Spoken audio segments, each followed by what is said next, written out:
안녕하세요. 저는 30대 여성 사연자입니다. 사연을 보내야겠다 싶어서 글을 적어두고도 보내야 하나 말아야 하나 싶어 한참을 고민하고 있었네요. 익명이라 누가 저를 알아볼 일은 없겠지만 그래도 남 부끄러운 일들이 너무 많아 차마 용기를 내기 쉽지 않더라고요. 그때 제가 실수할 뻔한 일을 생각하면 아직도 후회가 되지만 진심으로 후회하고 반성하는 마음에서 사연을 보내기로 했습니다. 그러고 보면 결국 그날의 제 실수 덕분에 두 사람의 인생을 살린 셈이니 조금은 다행이다 싶기도 하고요. 그럼 제 사연 시작해 볼게요.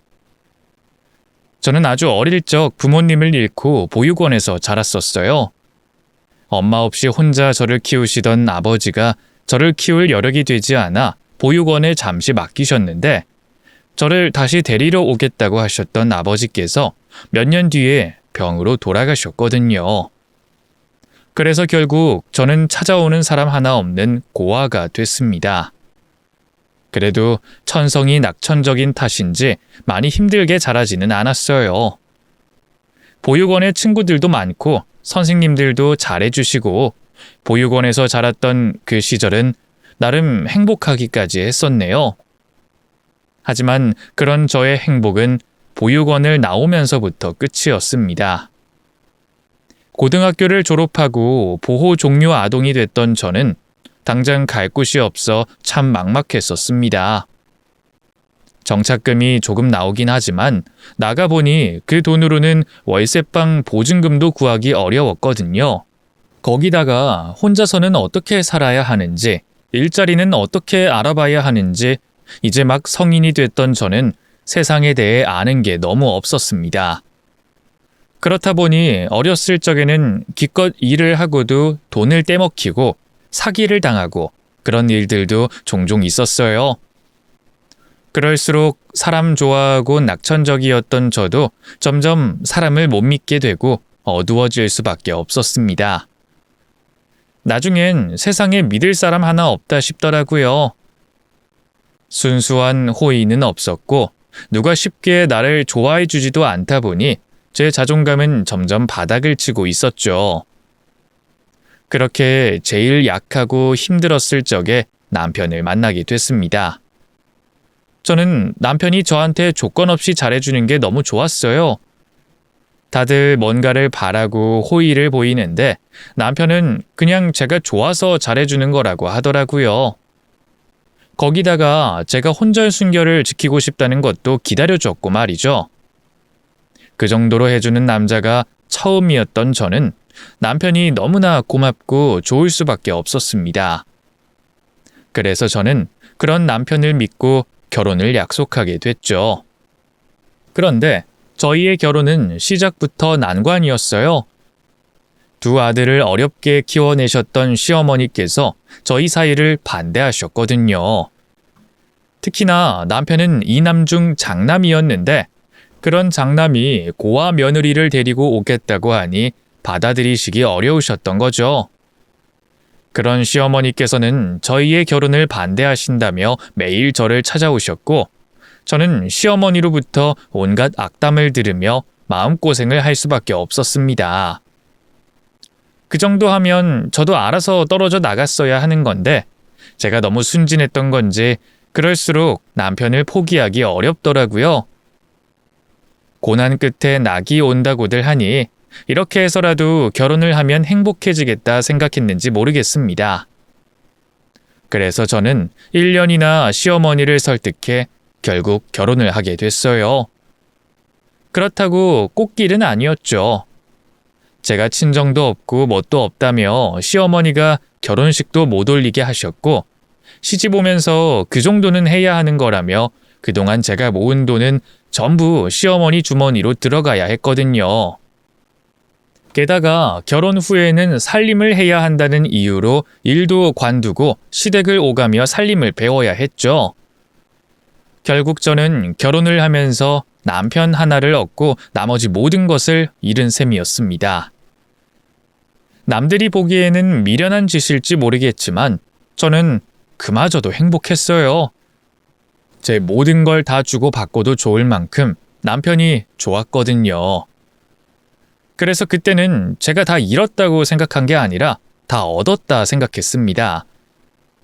경제력이 없고 내 집이 없어도 내 수중에 가진 게 없어도 남편이 내 편이니 걱정할 것도 없다고 생각했죠.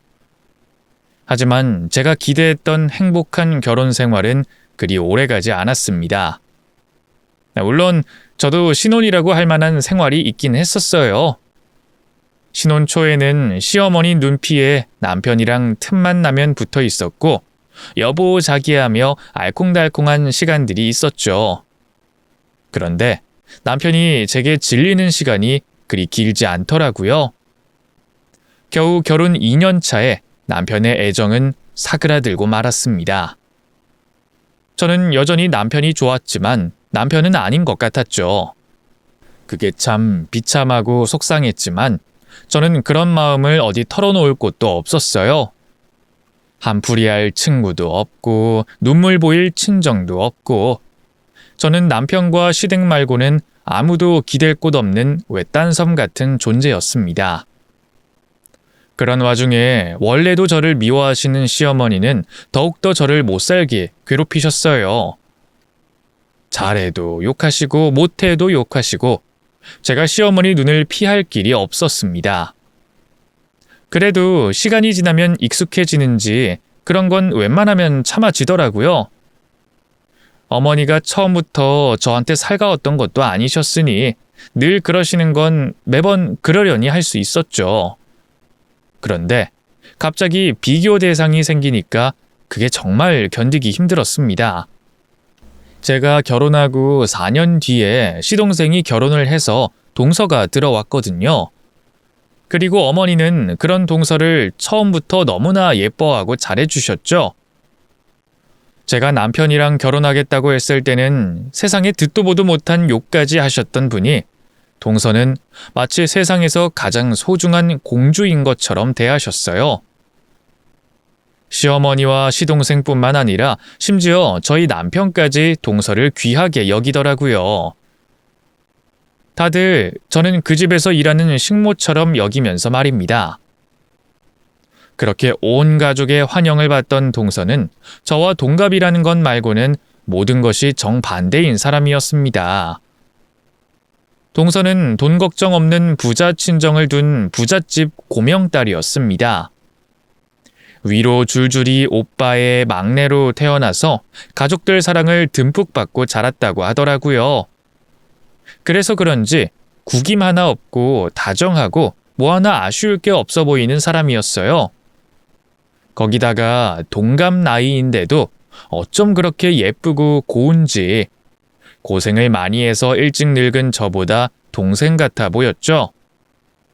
그러니 당연히 저와 동서는 하늘과 땅처럼 비교가 될 수밖에 없었고 저는 동서만 예뻐하시는 시어머니 때문에 이전보다 더 마음고생을 할 수밖에 없었습니다.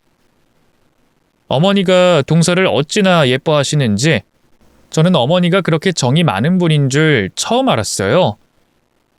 늘 우리 며느리 하면서 동서 자랑을 하시는데 아마 남들은 그 집의 며느리가 동서 하나인 줄 알았을 겁니다.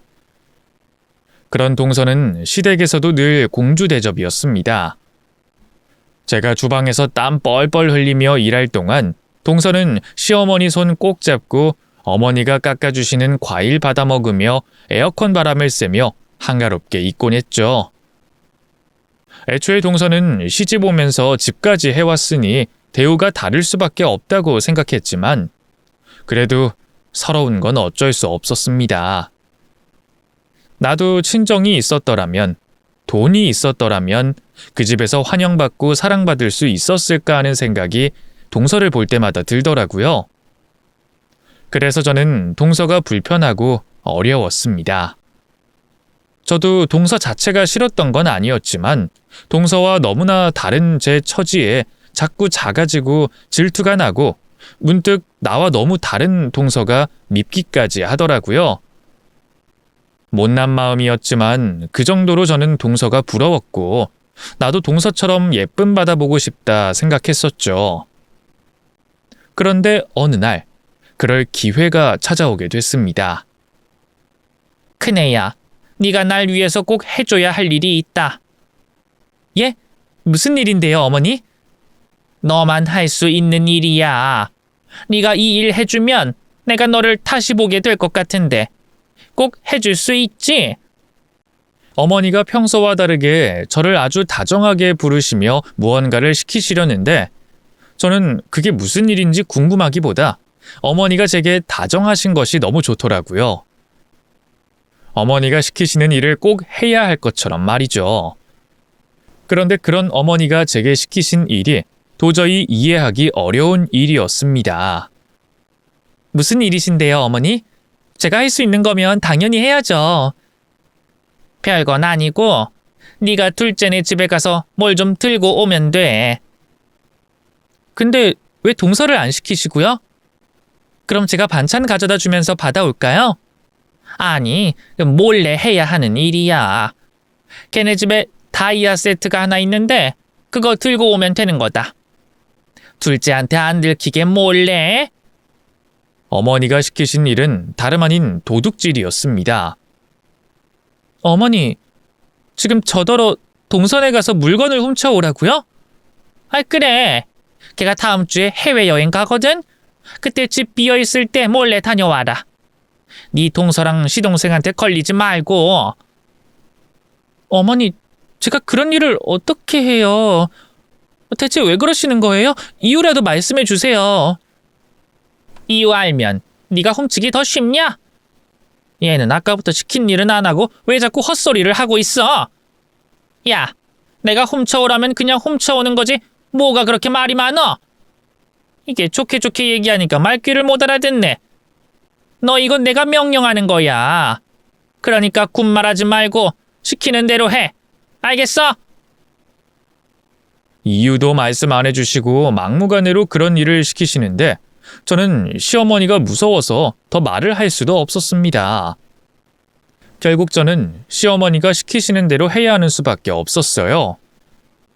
대체 내가 왜 이런 짓을 해야 하나 이해할 수 없었지만 시키는 대로 하지 않으면 가만두지 않겠다는 어머니의 윽박지름에 저는 결국 동선의 집으로 향할 수밖에 없었습니다.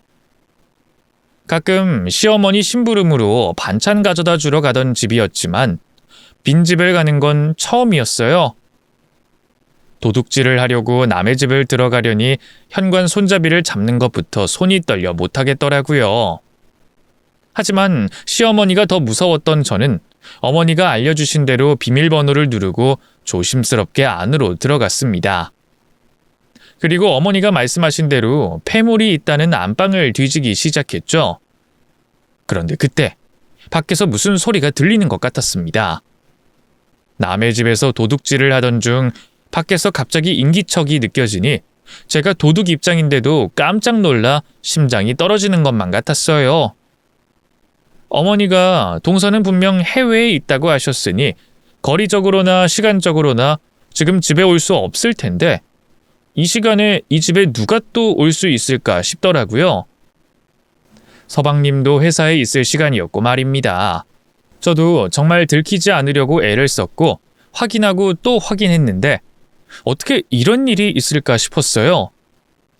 그래서 저는 혹시 또 다른 도둑일까 싶어 더욱더 긴장할 수밖에 없었습니다. 요즘 세상에 무슨 도둑인가 싶지만 그래도 부잣집은 뭔가 다를 수도 있다고 생각하고 있었죠. 도둑 주제에 다른 도둑을 무서워하던 저는 두려움에 덜덜 떨며 거실로 조심스럽게 나가볼 수밖에 없었습니다. 그런데 거기서 저는 거실에서 돌아다니는 한 젊은 여자를 보게 됐죠. 처음 보는 낯선 여자의 기척에 깜짝 놀랄 수밖에 없었습니다. 동서한테 다른 동생이나 여자 친척은 없는 걸로 아는데 도대체 누구일까 싶었죠. 집안일을 하려고 온 사람도 아니었어요. 동서 집안에 일을 하는 사람의 얼굴을 제가 미리 알고 있었거든요. 거기다 제가 그 여자를 보고 더 이상하게 생각했던 것은 그 여자가 마치 동선의 집이 자기 집인 양 제 집처럼 편하게 돌아다니고 있었다는 것이었습니다. 태연하게 냉장고에서 주스를 꺼내 마시고 주방 물건을 확인도 하지 않고 다루는 걸 보니 이 집을 들어온 게 한두 번이 아니라는 생각이 드는 겁니다. 동선이 똑 떨어지는 것이 마치 물컵이며 집기들이 어디 있는지 훤히 아는 것처럼 행동했죠. 그게 너무 이상했던 저는 도망도 못 가고 오도 가도 못한 채로 몰래 숨어서 계속 그 여자를 지켜볼 수밖에 없었습니다. 어쩌면 동서의 친구이거나 지인이겠거니 생각하면서 말이죠. 이미 도망갈 타이밍을 놓친 저는 혹시 그 방문객이 안방으로 들어갈까 싶어 안방 맞은편에 있는 드레스룸으로 몸을 숨길 수밖에 없었습니다. 우선은 여기 숨어 있다가 밖에 사람이 없어지면 도망쳐야겠다 생각했죠. 그러자 아니나 다를까 얼마 뒤에 거실에 있던 그 여자가 안방으로 들어가더니 남의 집 침대에 누워 뒹굴거리고 있는 겁니다. 손님인가 하기는 했지만 그래도 남의 집 부부 침실에 눕는 건 뭔가 이상하다 싶었어요. 하지만 제 코가 석자였던 저는 그걸 이상하게 생각할 겨를도 없이 다시 좁은 구석으로 몸을 숨길 수밖에 없었습니다. 왜냐면 안방 침대에서 뒹굴거리고 있던 그 여자가 갑자기 제가 있는 방으로 들어왔거든요. 다행히 짐이 워낙 많은 탓에 행거에 걸려있는 옷들 사이로 숨어 있으니 저는 보이지 않는 듯 했어요. 하지만 당장 언제라도 들킬까 싶어 조마조마할 수밖에 없었죠. 그제서야 내가 왜 동선의 집에 몰래 들어왔는지 시어머니가 시키시는 대로 하는 게 아니었다며 후회가 들었습니다. 하지만 후회해봐야 어쩌겠나요? 이미 동선에 들어와 꼼짝없이 숨어 있어야 하는 상황이었으니까요. 제발 들키지 않는 것을 바라는 수밖에 없었죠. 그런 제가 어찌나 손발이 덜덜 떨리는지 제 떨리는 소리가 마치 밖에 들릴 것만 같았습니다. 하지만 다행히도 그 여자는 집안에 누가 숨어 있는지 전혀 생각도 못하는 듯 보였고 다른 것은 안중에도 없어 보였어요. 그리고는 갑자기 이상한 행동을 하기 시작하는 겁니다. 그 여자가 옷을 벗더니 서랍을 열어서 동서의 속옷을 꺼내 입는 게 아니겠어요? 순간 저도 너무 놀라서 두려움에 떨던 것도 있고 그 여자가 하는 행동을 쳐다보고 있을 수밖에 없었습니다. 저 사람이 대체 뭐 하는 짓인지 저는 이해할 수가 없었어요. 아무리 친한 사이라고 해도 남의 속옷을 입는 건 불문율일 텐데 자기 것인 것 마냥 속옷을 입고 있었으니까요. 동서에게 허락이나 받고 저러는 건가 싶었죠. 그런데 그 여자는 아까 밖에서 식기들을 꺼내는 것처럼 이 방 안 역시 익숙한 듯 드레스룸 여기저기를 열며 옷을 꺼내 입기 시작했습니다.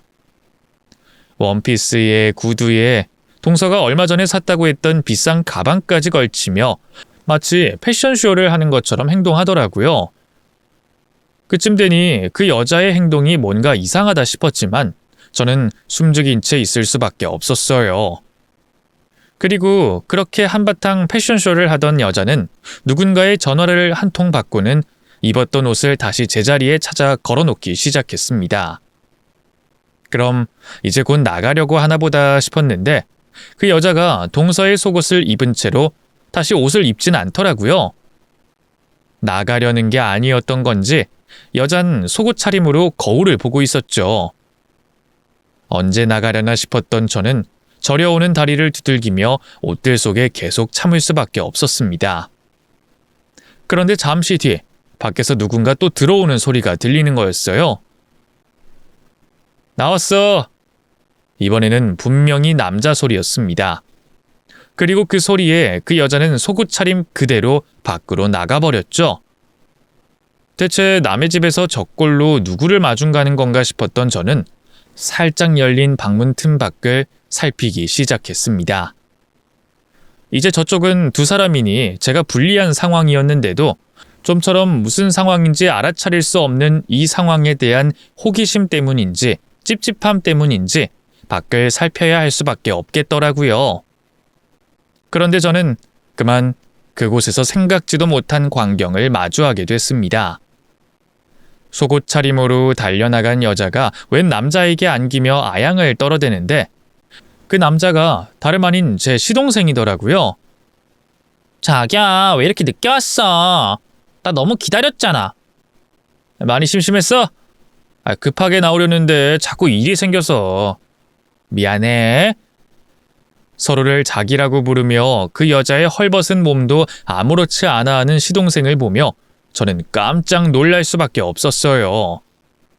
아무래도 예사 사이가 아닌 것 같아 보이는 두 사람의 모습에 그제서야 저는 동선의 집을 제 집처럼 누리고 있던 그 여자의 정체를 예상할 수 있었습니다.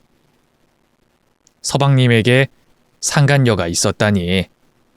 세상에 둘도 없는 애처가인 줄 알았던 서방님의 또 다른 모습에 저는 마치 제가 배신을 당한 것 마냥 충격을 받을 수밖에 없었어요.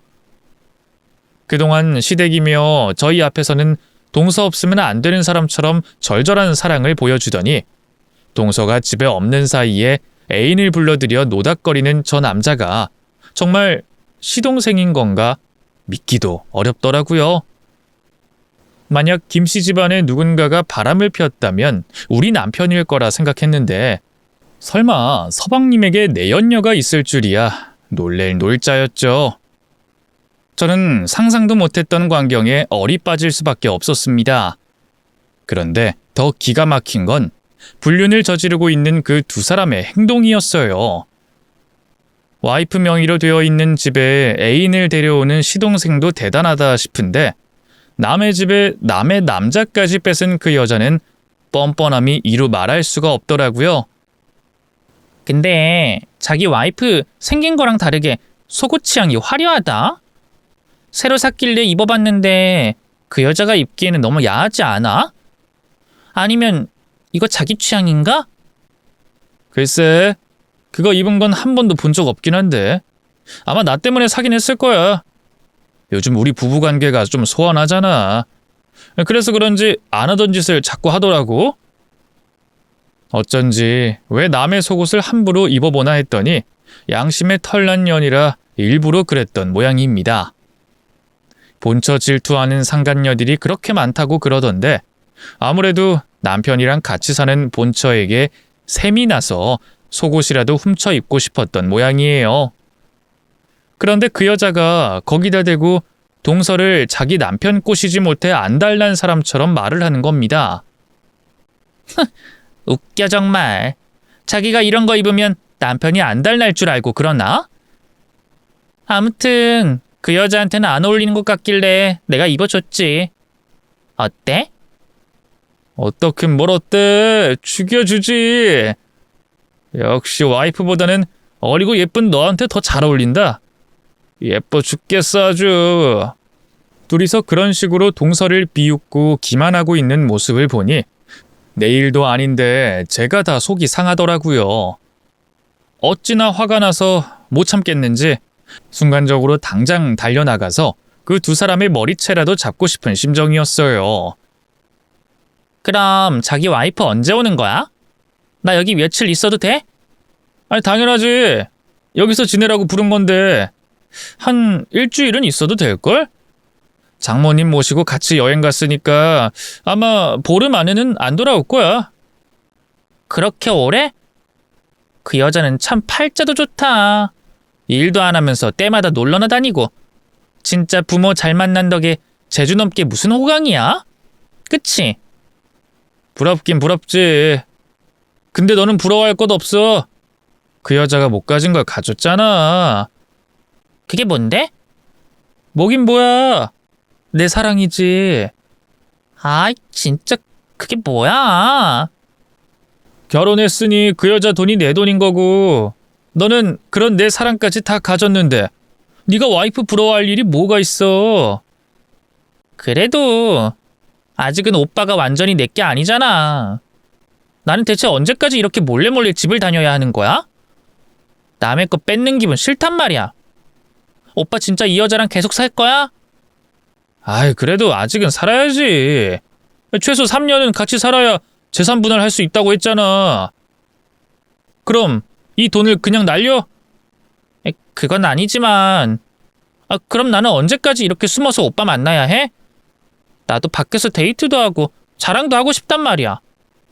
내 친구들이 다 오빠 보고 싶다고 난리인데 이게 뭐야. 미안해. 근데 나도 당연히 자기랑 살고 싶지. 나라고 그 여자랑 사는 게 좋아서 이러고 있겠어?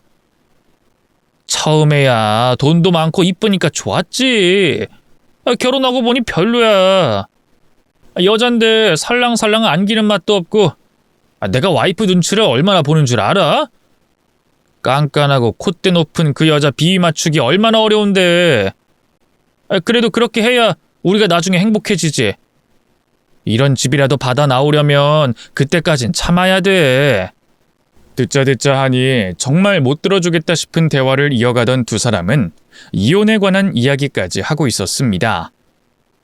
내연녀 주제에 본처 자리라도 꿰차고 싶은 건지 그 상간녀가 시동생에게 이혼은 왜 안 하냐며 툴툴거리고 있더라고요. 그런데 그 대답으로 시동생은 돈 얘기를 꺼내는 거죠. 결혼하고 3년 전에 이혼하면 돈 한 푼 못 가지고 갈라서야 한다면서 말이에요. 그럼 3년 채우면 정말 동서랑 이혼이라도 하겠다는 생각인 건지 시동생은 그 여자에게 그전까지는 외도를 들키지 않고 조심해야 한다며 신신당부를 하고 있었습니다. 그러니까 우리 그때까지만 참자. 그러니까 괜히 약 올리겠다고 이런 짓도 하지 마. 이러다가 와이프가 뭐가 이상해서 우리 사이에 의심이라도 하면 어떡해. 자기 와이프 이런 쪽으로는 둔하다며. 그리고 자기가 바람 절대 못 필 거라고 의심 한 번 안 한다며? 근데 어떻게 눈치를 채? 물론 지금이야 나를 철석같이 믿고 있긴 하지. 내가 연기를 오죽 잘해? 그 여자랑 식구들 앞에서 애처가인 척 하도 했더니 가끔은 나도 진짜 내가 그 여자를 사랑하나? 착각까지 한다니까? 그래도 사람 일은 모르는 거잖아. 우리는 좀 더 신중해야 할 필요가 있어. 그럼 그동안 시동생이 저희들 앞에서 보였던 행동들이 전부 가식이었다는 건지 저는 시동생의 뻔뻔함에 혀를 내두를 수밖에 없었습니다. 그리고 저는 그 두 사람이 미래를 즐기는 순간을 틈타 그 집을 몰래 빠져나올 수 있었죠. 겨우 집 밖으로 도망쳐서 생각해보니 동서가 참 불쌍하더라고요. 순진한 동서는 자기 남편이 한눈 파는 줄도 모르고 철석같이 믿고 있을 텐데 말이죠. 저는 똑똑한 동서가 저런 남편에게 속절없이 휘둘리고 있다는 생각에 답답함이 밀려왔습니다. 저도 제 눈으로 보지 않았다면 제가 알고 있던 서방님이 뒤에서 호박씨를 깔 줄은 몰랐을 텐데 동서는 어떻게 알아차릴 수 있겠나요? 확실히 들키지 않을 자신이 있으니 이렇게 겁없이 집 안에까지 불러들였던 거겠죠. 저도 막장 드라마 좀 봤었지만 그런 막장을 현실로 보는 건 처음이었어요. 현실은 드라마보다 더하다 그러더니 저런 생각을 하는 사람이 제가 알던 시동생이 맞나 싶어 소름이 끼쳤습니다. 어쩌면 형제들이 둘 다 이렇게 다양하게 개차반인지 저나 동서나 둘 다 참 불쌍하다 싶었죠. 저야 이혼할 자신이 없으니 참고 산다고 하지만 동서가 뭐가 아쉬워서 저런 놈이랑 같이 살아야 하나 싶었어요. 그래서 당장이라도 동서에게 이 사실을 알려야겠다 싶었는데 순간 제 처지가 생각이 나는 겁니다. 제가 동서에게 뭐라고 이 상황을 설명할 수 있을까요? 내가 동서네 집에서 서방님이 다른 여자 불러서 바람 피우는 걸 봤다는 얘기를 할 수가 없는 거죠. 어떻게 봤냐고 하면 뭐라고 하겠어요? 시어머니가 시켜서 동서네 집에 도둑질하러 왔다가 보게 됐다고 할까요?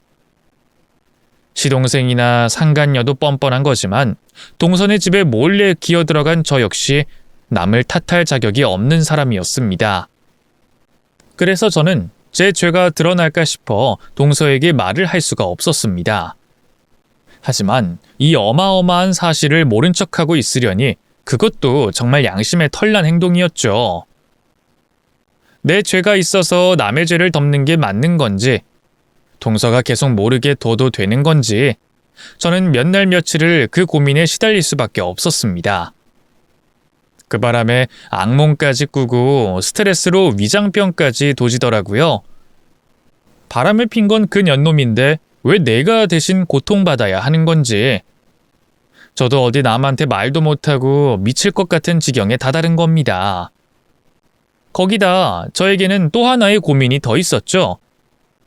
들고 나온 게 없는 바람에 시어머니에게는 제가 아직 동선의 집에 들어가지도 못했다는 얘기를 했다가 욕만 바가지로 먹고 얼른 동선에 들어가서 훔쳐 나오라고 매일같이 닥달을 한 거죠. 그럼 그렇지. 네가 뭐 하나 내 성에 차게 하는 걸 본 적이 없지. 그래도 이번에는 판 다 깔아줬으니 잘 해올 줄 알았더니 집에 들어가서 그거 하나 가져 나오는 게 그렇게 힘들더냐? 그게 뭐 어렵다고 아직도 못하고 쩔쩔매고 있어? 어머니, 아무리 생각해봐도 이건 아니다 싶어요. 동서가 알면 정말 큰일 나는 거 아니에요. 만약 들켜서 동서가 어머니한테 실망하면 어째요? 그럼 서방님이랑 이혼한다고 할 수도 있고 문제가 커지는 거잖아요. 이혼은 무슨 이혼? 그리고 들킨다고 왜 내가 곤란하냐? 네가 혼자 있다고 하면 그만인데? 물론 저도 일이 잘못되면 저 혼자 독박을 쓰겠다는 걸 예상했었지만 그 얘기를 시어머니의 입으로 들으니 참 기가 막히더라고요. 그제서야 저는 제가 왜 시어머니가 시키시는 일을 고지곧대로 하려고 했나 정신이 들었습니다. 미움받는 게 하도 지긋지긋해서 시키는 대로 잘하면 예쁨 받을 수 있을까봐 그렇게 믿고 시어머니가 시키는 대로 하려고 했던 건데 시어머니 하시는 말씀을 들어보니 성공해봐야 제가 시어머니한테 예쁨 받을 수 있는 길은 없겠다 싶은 거죠. 지금 생각하면 당연한 것을 그때는 왜 몰랐을지 저는 뒤늦게 정신을 차렸네요. 그나마 도둑질 하기 전에 정신을 차려서 얼마나 다행이었던지요. 그래서 저는 정신을 차린 김에 확실히 차리고 더 이상 죄를 짓기 전에 제 죄를 고백하기로 결심했습니다. 제가 무슨 짓을 했고 그러다가 뭘 보게 됐는지 동서에게 전부 얘기를 해주기로 말이죠. 그렇게 저는 동서가 돌아오는 날만을 기다리고 있었습니다.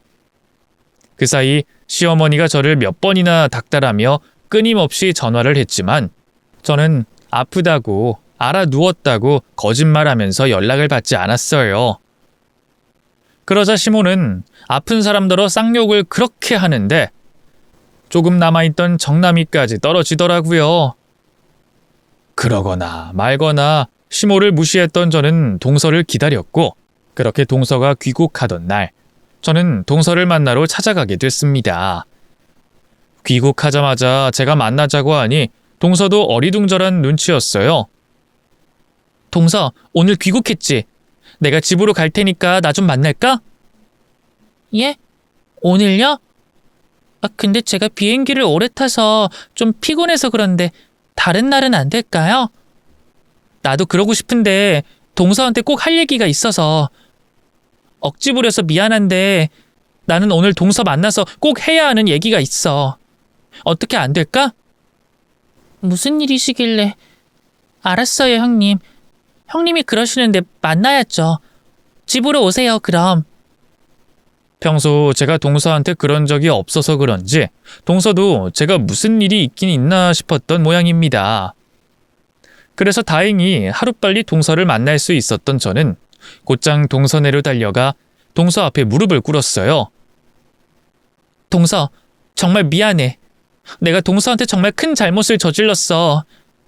잘못한 행동이라는 걸 알면서도 했으니 용서받지 못할 것도 알지만 그래도 후회하고 뉘우치고 있으니 나 한 번만 용서해주면 안 될까? 너무 미안한 마음에 동서를 보자마자 무릎을 꿇었더니 갑작스러운 저의 행동에 동서는 깜짝 놀라며 저를 억지로 일으키려고 했습니다. 형님, 왜 이러세요, 갑자기? 잘못이라뇨. 형님이 저한테 잘못하신 게 뭐가 있다고. 어머머, 형님, 그러지 마세요. 얼른 일어나세요. 아니야. 동서는 모르지만 내가 동서한테 정말 큰 잘못을 했어. 내가 동서 물건을 도둑질하려고 했거든. 네? 그게 무슨 말씀이세요? 도둑질을 하다뇨? 설마 제 물건을요?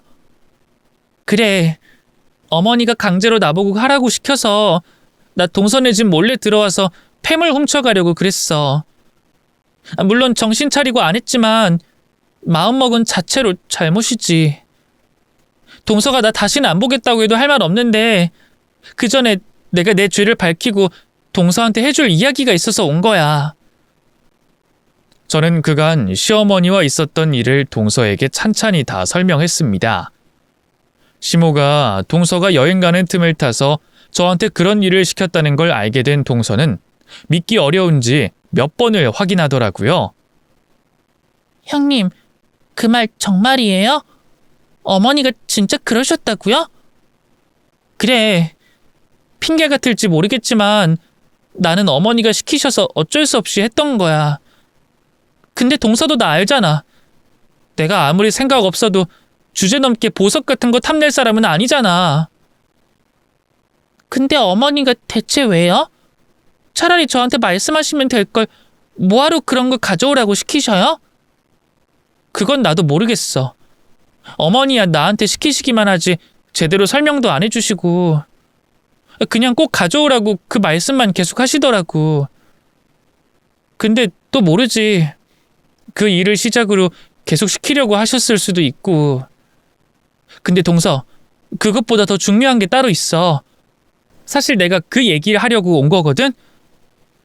솔직히 나도 마음 먹긴 했지만 진짜 훔친 것도 아니고 그냥 입 다물고 있을까 생각하기도 했어. 솔직히 말해봐야 동서가 나만 미워할 거고 나도 그건 싫었거든. 근데 내가 그날 본 게 있는데 그걸 동서한테 말하려니 내가 동서 집에 몰래 들어온 것까지 말을 해야겠더라고. 아니, 이것보다 더 심각한 일이 있다고요? 동서, 내 말 믿어줄 거야? 그것부터 좀 약속해줘. 나 솔직히 그동안 시어머니한테 예쁨 받는 동서 질투도 하고 그래서 남몰래 동서 미워하기도 했었어. 내 주제 동서 가진 걸 넘볼 수도 없고 비교할 수도 없지만 내가 가끔 동서한테 살갑게 못 굴었던 것도 있잖아. 동서는 눈치 좋으니까 그런 걸 알고 있었을 거 아니야. 그건 저도 알죠. 그렇다고 제가 뭐 형님한테 먼저 살갑게 하길 했나요? 그건 저도 잘한 거 없고 저 그런 걸로 형님 오해 안 해요. 그래도 형님이 그동안 저 챙겨주신 게 더 많은데요.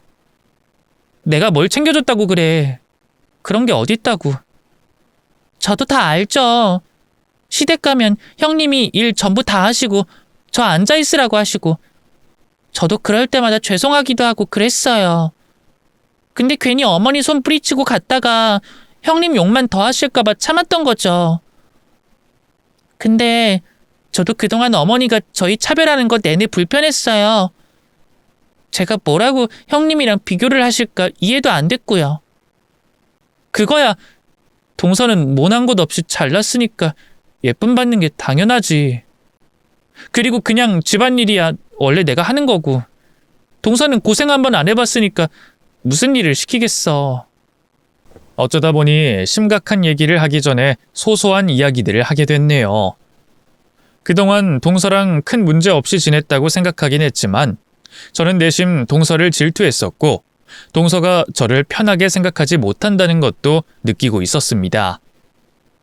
제가 시어머니 심부름으로 동서네 반찬 가져다 줄 때도 동서는 저랑 잘 지내보려고 차라도 마시고 가라고 얘기라도 좀 하자고 그랬었는데 제가 괜히 불편해서 피하고 마다하고 했었거든요.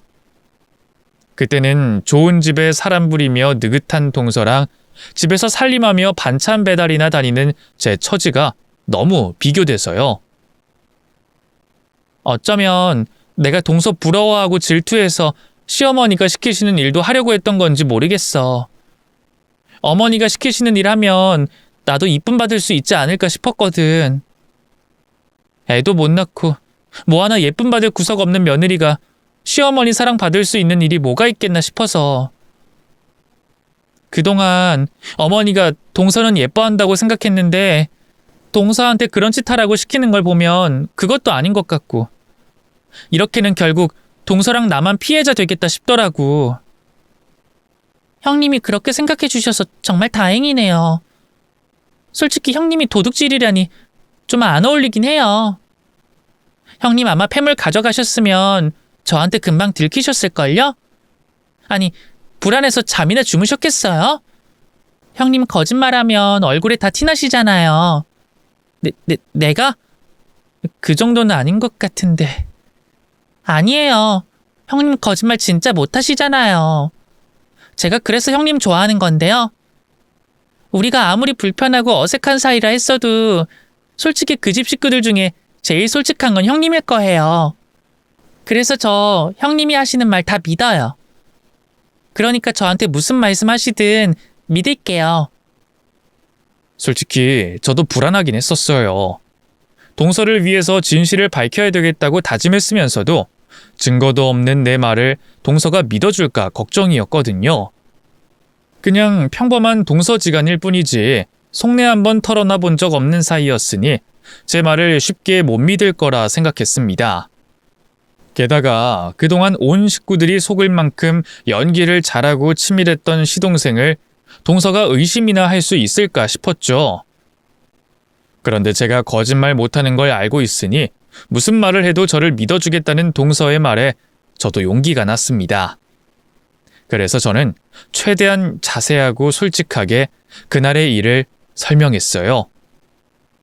갑자기 여자가 들어와서 제 집처럼 집을 휘젓고 다니고 동서 속옷이며 옷을 제 것처럼 생각하며 걸쳐보고 그리고 남의 남편에게 아양 떨며 무슨 소리를 했는지 그리고 그런 상간녀에게 시동생은 뭐라고 말을 하고 무슨 생각을 하고 있는지 저는 제가 들은 것을 똑바로 전했습니다. 그러자 동서는 너무 놀라고 당황해 말도 잇지 못하고 벌벌 떨기 시작했어요. 동석, 괜찮아? 많이 충격받았지? 이걸 어떡해. 그러게 나도 내 눈으로 보고 귀로 들으면서도 도저히 믿어지지 않더라고. 어떻게 서방님이 동서를 두고 그런 짓을 할 줄 알았겠어. 그러네요. 저도 쉽게 믿어지진 않네요. 물론 형님 말을 못 믿는다는 게 아니라 그 인간이 참 대단해서요.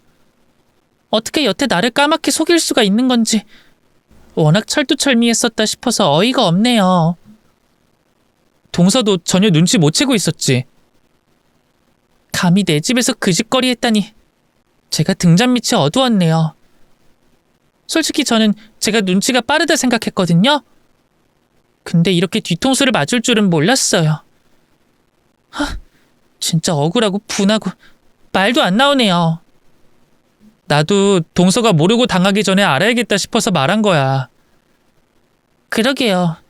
저 정말 형님 아니었으면 큰일 날 뻔했네요. 그럼 이제 어떻게 할 거야? 이혼할 거야? 이혼해야죠, 당연히. 저도 저 싫다는 놈한테 매달릴 이유 없어요. 그동안 모자란 놈 걷어서 먹고 살게 해준 게 누군데 감히 나를 버릴 생각을 해? 그 전에 제가 뒤통수 쳐야죠. 그래, 동서는 아마 이혼하겠다고 할 줄 알았어. 그런 동서 자신감 참 부럽다. 나도 이혼 생각은 하루에도 수십 번인데 그게 참 쉽지가 않네. 왜요? 형님도 못 살겠으면 그냥 이혼하세요. 솔직히 이 얘기는 전부터 하고 싶었는데 형님 그 집에 계시긴 너무 아까워요. 사랑해서 못 헤어지는 거면 모르겠지만 마음 없으면 그냥 갈라서세요. 글쎄, 나 같은 사람은 그게 쉽지 않아. 이혼하면 혼자 살게 된 인생이 나아질 희망이라도 보여야 할 텐데 동서야 이혼해봤자 흠도 아니겠지만 나는 아니잖아. 친정도 없고 돈도 없고 거기다가 이혼 경력까지 있으면 나 같은 여자는 살기 힘들어.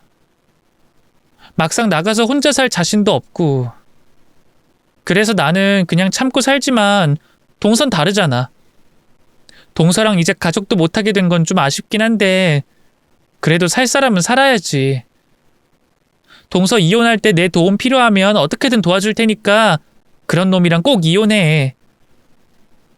저는 이혼 못하더라도 동서는 꼭 행복해졌으면 싶었어요. 그래서 저라도 동서를 돕겠다고 했죠.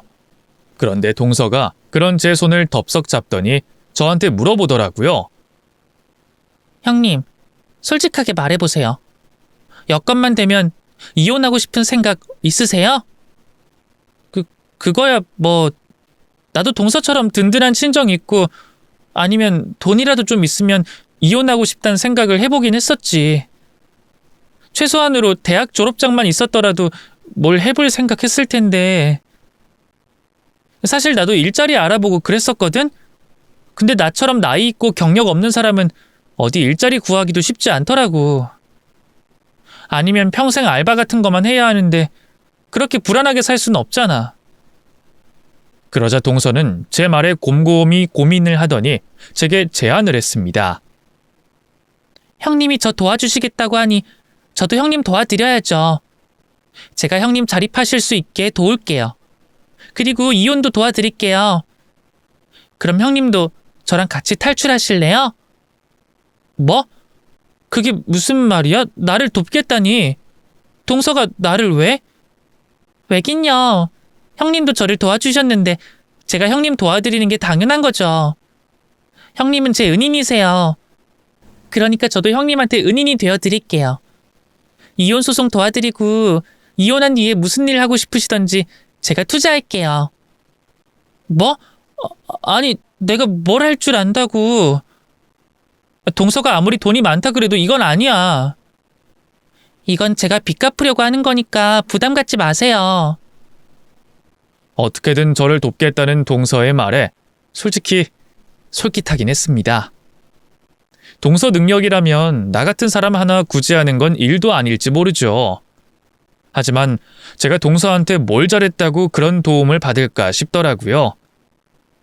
동서는 제 덕에 남편의 외도를 일찍 알아서 다행이라고 했지만 뭐 그거야 나중에 들킬 수도 있는 거고 저도 단번에 얘기해야겠다 결정했던 건 아니었잖아요.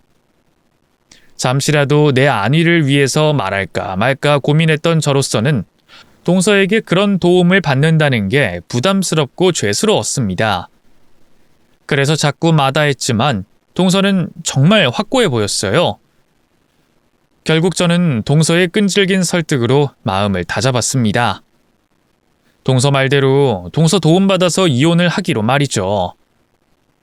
그렇게 저는 동서와 함께 이혼 전문 변호사를 만나게 됐고 저희는 시댁에 철저히 비밀로 하고 이혼 준비를 시작하게 됐습니다. 저는 불륜 증거만 잡으면 되고 형님은 워낙 이혼 사유가 많아서 어려울 건 없겠네요. 그래도 혹시 모르니까 아주버님이나 어머니가 악담하실 때마다 녹음해 두세요.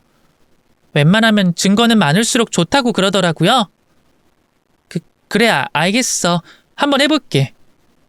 그럼 서방님 뒤는 내가 캐내 볼 테니까 동서도 걱정 마. 저는 동서의 불륜 증거를 잡기 위해 뛰어다녔고 동서는 제 이혼을 도와주고 그렇게 저희 두 사람은 서로 상부상조하며 이혼 준비를 해나갔습니다. 그리고 저희는 시댁에 다 같이 모였던 날 그 앞에서 이혼 이야기를 꺼냈습니다. 저는 물론이고 동서까지 이혼하겠다는 말에 시댁은 발칵 뒤집혔어요. 이혼이라니 이게 무슨 말이야? 아니 둘째는 그렇다 치고 근데 너는 무슨 소리냐? 네가 무슨 이혼이야? 이혼이 아무나 하는 건 줄 알아? 너 이혼해서 나가면 너만 고생이야. 그건 제가 알아서 할 거고 이혼도 제 마음대로 할 거예요. 이미 변호사 다 만났고 소송으로 갈 거니까 길게 얘기할 것도 없어요. 당신 미쳤어? 갑자기 이혼은 무슨 이혼? 나 당신이랑 살 만큼 살았고 고생할 만큼 한 것 같아. 한때는 당신 사랑했지만 이젠 아니고 당신도 나 안 사랑하잖아. 그래서 나도 이제 더 이상 당신 집안 식모 안 하려고. 이혼해서 나 혼자 사는 게 나을 것 같아. 아, 그래도 서방님처럼 바람은 안 펴서 고맙게 생각해. 무슨 소리야? 바람이라니? 어머니, 이 사람 바람났어요. 그래서 이혼하는 거예요. 근데 아드님이 먼저 이혼할 생각을 하고 있었더라고요. 결혼생활 3년 채워서 재산분할 받아내서 이혼하겠다고 하는 거 제가 먼저 선수 치는 거라서요. 저의 이혼 얘기에 시동생의 불륜 사실까지 듣게 된 시모는 이만저만한 충격이 아닌지 뒷목을 잡고 있었습니다. 그래서 지금 둘 다 이혼하겠다고? 예. 아무래도 김씨 집안 남자들 도저히 답이 없는 것 같아서요. 며느리들끼리 똘똘 뭉쳐서 광명 찾기로 했어요. 그럼 저희는 할 말 더 없으니까 일어나 볼게요. 이혼할 생각하니 하루라도 더 저 인간들 얼굴 보기 싫어서요. 그럼 다들 법정에서 만날게요. 어차피 이혼 소송으로 갈 건데 저희가 남편들 얼굴 더 봐서 뭐 하겠나요? 그래서 변명의 기회도 주지 않고 그 자리를 떠버렸습니다. 그렇게 저는 남편을 법정에서 다시 만나게 됐지만 더 이상 남편과 얘기를 나눌 일은 없었어요. 비싼 변호사들은 다른 건지 변호사님들이 다 알아서 해주시더라고요. 덕분에 저와 동서는 결국 이혼 소송에서 승소하게 됐고 그 후로는 저는 동서의 도움을 받아 지낼 곳도 얻고 가게도 얻으며 지금은 무탈하게 잘 지내고 있습니다. 그리고 이제 더 이상 동서지간이 아닌 동서와는 친구가 됐죠. 동서도 저도 걱정 없이 잘 지내고 있다는 것을 말씀드리며 제 이야기를 마치겠습니다. 감사합니다.